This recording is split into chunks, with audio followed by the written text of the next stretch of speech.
pembelajaran fisika, pada pertemuan kali ini kita akan membahas materi tentang usaha dan energi di kelas 10.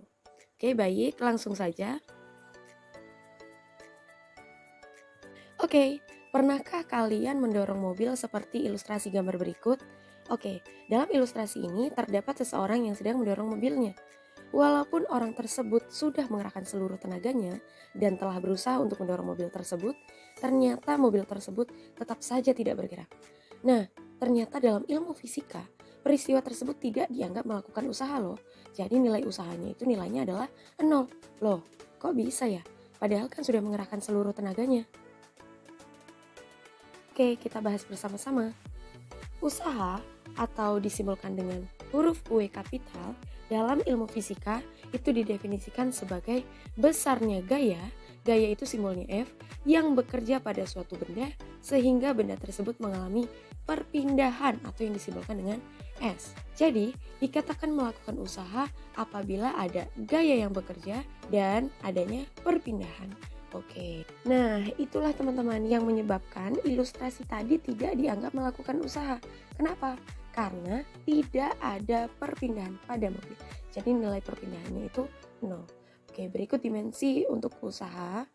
Jadi teman-teman, sebesar apapun gaya yang kita berikan, jika tidak ada perpindahan, maka usaha akan bernilai 0. Usaha atau disimbolkan dengan huruf W secara matematis bisa dinyatakan sebagai hasil perkalian antara gaya atau F dan perpindahan atau S. Jadi usaha dirumuskan sebagai berikut. W sama dengan F dikali dengan S, di mana W itu adalah usaha, satuannya adalah Joule, F adalah gaya, satuannya Newton, dan S adalah perpindahan, satuannya adalah meter. Jadi ini adalah rumus dari usaha, W sama dengan F dikali dengan S. Seperti halnya pada kincir air ini teman-teman. Jadi pada kincir air ini terdapat gaya yang bekerja, yaitu di sini adalah gaya dorong. Gaya dorong ini berfungsi untuk memutar kincir air tersebut, sehingga kincir air ini akan dapat memindahkan air dari posisi bawah ke posisi atas. Nah, berarti dalam kincir air ini terdapat konsep usaha, ada perpindahan, kemudian ada juga gaya yang bekerja. Oke, nah sekarang kita ke contoh soalnya. Mari mencoba aplikasikan persamaan tersebut pada kincir air dengan contoh kasus berikut. Misalkan gaya dorong yang diberikan volume air tertentu yang bergerak, gayanya sebesar 50 Newton, memutar kincir air sehingga air terangkat sejauh 5 meter. Jadi di sini diketahui yang pertama gayanya sebesar 50 Newton. Kemudian bisa mengangkat air sejauh 5 meter dari dasar sungai. Maka usaha yang dikerjakan oleh gaya tersebut adalah sebagai berikut. Oke, diketahui gayanya sebesar 50 Newton, S-nya sebesar 5 meter. Yang ditanyakan adalah berapakah nilai usahanya. Oke, langsung saja. Usaha sama dengan gaya dikali dengan perpindahannya. Gayanya nilainya 50 Newton, perpindahannya nilainya 5 meter. Jadi 50 Newton dikali 5 meter. Maka didapatkan hasil usahanya sebesar 250 Joule. Oke, mudah kan teman-teman? Baik, jadi energi yang diberikan oleh gaya dorong aliran air sungai pada kincir air sebesar 250 Joule. Oke. Nah, sekarang kita akan bahas yang namanya energi. Energi disimbolkan dengan huruf E kapital. Nah, energi dalam ilmu fisika itu adalah kemampuan untuk melakukan usaha. Jadi kalau misalnya kita mau melakukan usaha atau akan melakukan W, maka kita akan membutuhkan yang namanya energi. Oke, berikut untuk dimensi dari energi. Nah teman-teman, saya punya ilustrasi sebagai berikut. Misalnya ada seseorang yang mengendarai sepeda motor. Sepeda motor ini bergerak, berarti sepeda motor ini melakukan usaha. Ada gaya pada sepeda motor ini sehingga menyebabkan sepeda motor ini mengalami yang namanya perpindahan.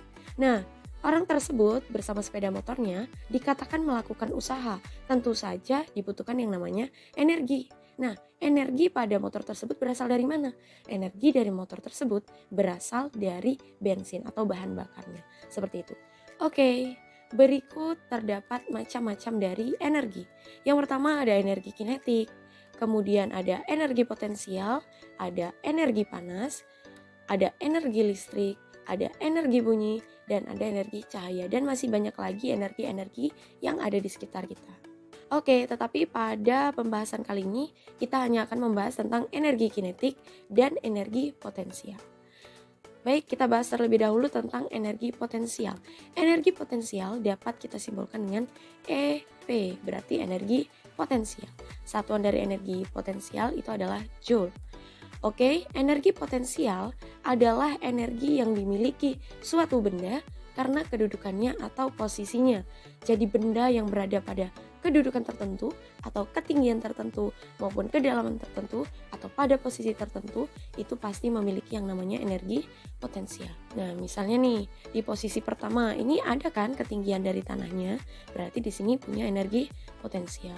Posisi benda kedua ini juga memiliki energi potensial karena ada ketinggiannya. Begitu juga dengan posisi benda yang ketiga. Kemudian di sini ada pohon kelapa nih. Misalnya kelapa ini kan berada pada ketinggian tertentu. Oke. Intinya suatu benda yang berada pada ketinggian tertentu berarti benda tersebut memiliki yang namanya energi potensial. Oke. Baik teman-teman, energi potensial itu terbagi menjadi dua. Yang pertama namanya energi potensial gravitasi. Nah, misalnya nih, suatu benda yang berada pada ketinggian tertentu berarti punya yang namanya energi potensial gravitasi. Energi potensial gravitasi dirumuskan sebagai berikut. Energi potensial sama dengan M dikali G dikali H. Berikut untuk keterangannya.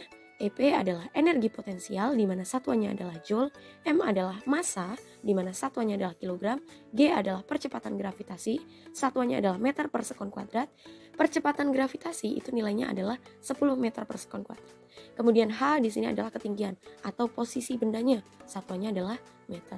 Kemudian yang kedua ada yang namanya energi potensial pegas. Semisal ada pegas nih, kemudian berubah nih untuk panjang pegasnya. Jadi ada perubahan pada panjang pegasnya. Secara matematis, energi potensial pegas dirumuskan sebagai berikut. Nah, ini dia. Dan berikut untuk keterangannya. Oke, sekarang kita ke contoh soalnya. Mari mencoba aplikasikan persamaan berikut. Jadi di sini ada kincir air nih. Misalkan massa air yang dibawa oleh kincir air dari titik terendah ke titik tertingginya sebesar 10 kg. Oke, misalnya di sini setiap embernya itu membawa 10 kg sampai ke titik posisi puncaknya. Kemudian diketahui ketinggian kincir air tersebut sebesar 20 meter. Jadi pada posisi bawah ke posisi atas ternyata tingginya adalah 20 meter. Yang ditanyakan berapakah energi potensialnya? Oke, diketahui masanya 10 kg nih ya, M-nya 10 kg, H-nya 20 meter, kalau G pasti nilainya 10 meter per sekon kuadrat. Langsung saja kita selesaikan, energi potensial sama dengan M dikali G dikali H. Masanya dikali dengan percepatan gravitasi dan dikali dengan ketinggiannya. Kita masukkan nilainya, masanya 10, G-nya 10, H-nya 20. Tinggal dikalikan, maka didapatkan hasilnya 2000 Joule. Oke, jadi energi potensial pada saat air berada di titik tertingginya adalah 2000 Joule. Oke, sekarang kita bahas tentang energi kinetik. Energi kinetik disimbolkan dengan EK. Sama ya, kalau energi pasti satuannya adalah Joule. Energi kinetik atau EK adalah energi yang dimiliki suatu benda karena gerakannya. Oke, berikut rumus dari energi kinetik. Energi kinetik sama dengan 1/2 dikali M dikali V kuadrat.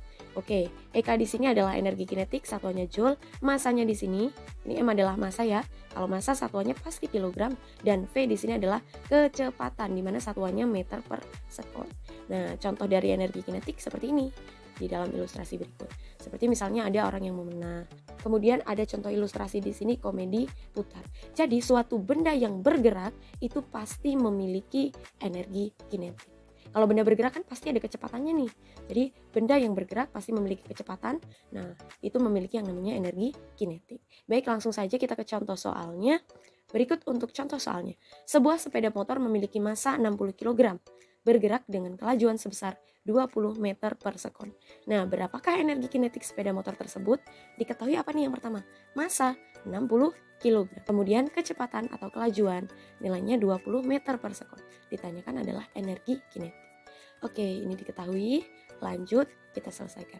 Energi kinetik sama dengan 1/2 mv kuadrat. Atau setengah dikali massa dikali kecepatan dikuadratkan.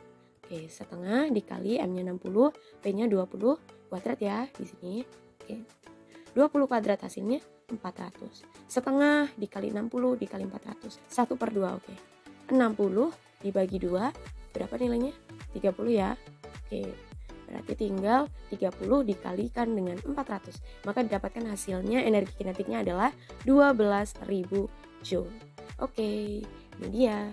Jadi, energi kinetik pada sepeda motor tersebut sebesar 12.000 Joule. Oke, cukup untuk pembahasan kali ini. Semoga kalian paham semua. Salam semangat dan sukses untuk kita semua. Terima kasih.